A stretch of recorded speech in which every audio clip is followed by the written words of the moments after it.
Nega sizda sotuv kam bilasizmi? Ko'pchilik bizga shu savollarni beradi. Ya'ni mani sotuvlarim kam, sotolmayapman degan savollar bilan bizga murojaat qilishadi. Aynan sotuvda bir narsaga e'tibor qaratishimiz kerak. Men nimani sotyapman?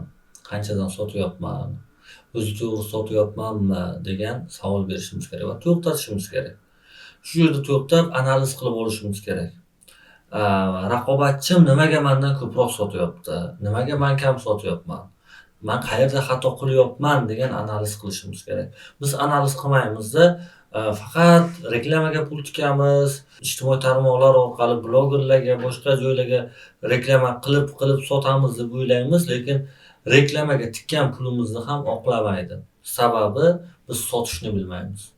Siz sotishni bilishingiz uchun mahsulotni maqtash kerak emas, odamlarga mahsulotga bo'lgan ehtiyojini uyg'otish kerak.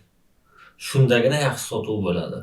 Oddiygina misol, siz nimanidir sotib olmoqchi bo'lsangiz, qachon sizda ehtiyoj bo'lsagina sotib olasiz.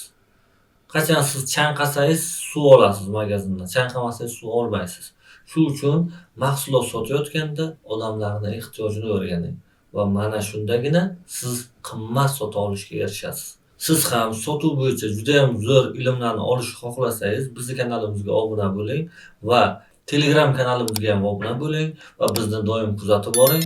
Foydali bilimlarni siz uchun berib boraman.